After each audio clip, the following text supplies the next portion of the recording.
one of the things that I noticed yesterday when the president, if you live in D.C., and I realize most of you don't, but we live over in the waterfront, over in the Southwest, and just a little bit north of us, I guess would be the direction.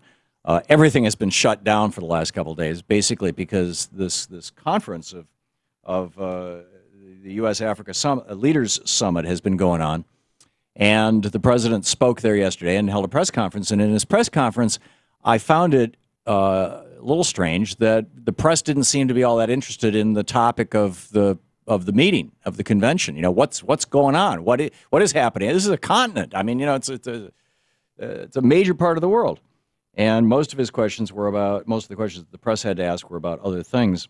And Gayle Smith is with us. She's a special assistant to the president and the senior director of the National Security Council, working out of the White House, whitehouse.gov, of course, the website.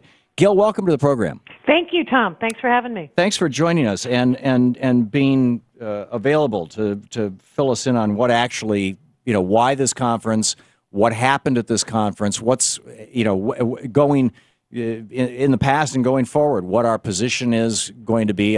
I've spent a fair amount of time in Africa myself. I've done relief work there from 79 forward.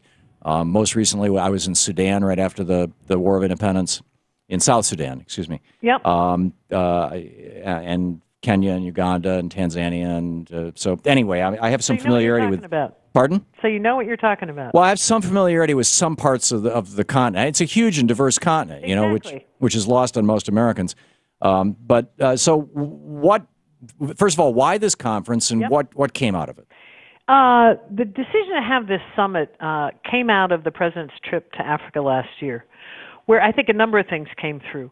One is the diversity that you just spoke to, and I think often in this country people talk about a continent of 54 countries as though it is just one big country and that every condition is the same in every country. But also, if you look at where Africa is today, it is the most dynamic emerging market on the planet. It is a continent where, despite some of the stories that usually break through, which are important stories and stories which should command our attention, but are often the stories of war and conflict, that those are obscuring something else, that there's been extraordinary progress. There is an increasingly coherent vision of the way forward on how to build economies that work and are sustained not just by foreign aid, but also by private capital and by government resources, and that generate inclusive growth so that they can really transform their societies. And there's enough momentum behind that vision that it's a very, very different place. I became involved with Africa about the same time it sounds like you did. And when I look at what I've seen over these years, it's extraordinary. So the president wanted to, first of all, build on that momentum. Second, demonstrate to Americans that Africa's progress is very much in our interests, and cooperating with Africa is very much in our interests, and quite frankly, take the relationship to a new level. And I'm happy to go through as much as you would like. I would say that it was an extraordinary and wonderful success. Good.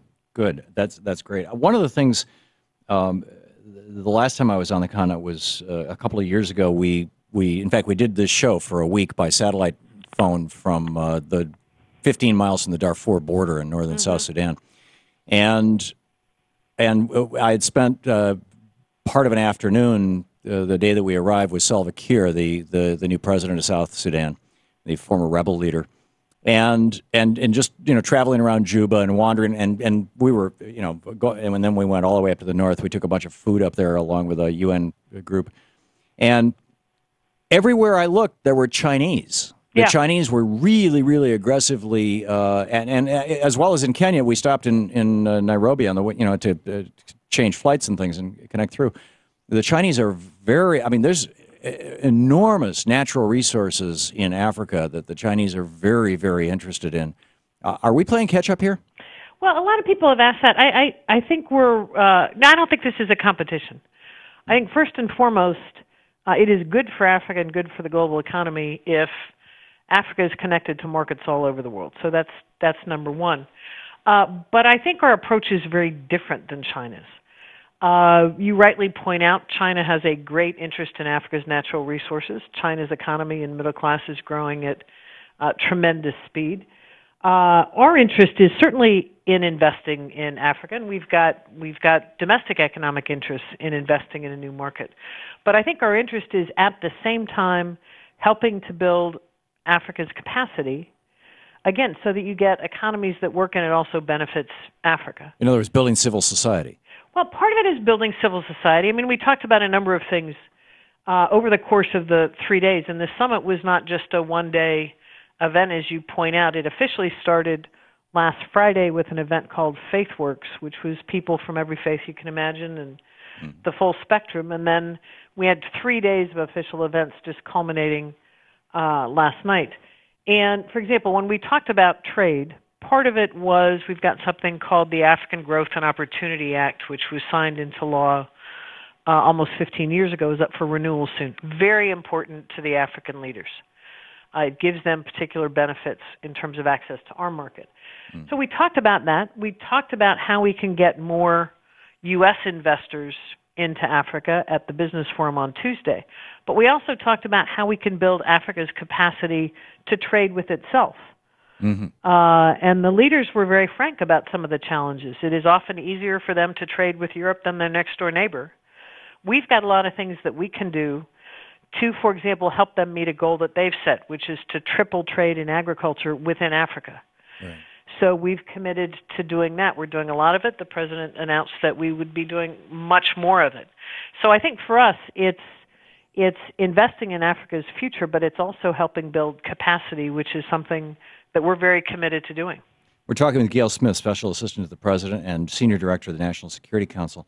How do we avoid, if we're trying to promote trade with Africa and we're in quote investing in Africa, how do we avoid the Banana Republic syndrome, the incredible damage that we did, say 60, 70 years ago in Honduras, Nicaragua, earlier than that in Hawaii, Puerto Rico, where we, quote, invested in countries, and basically we just set up banana republics?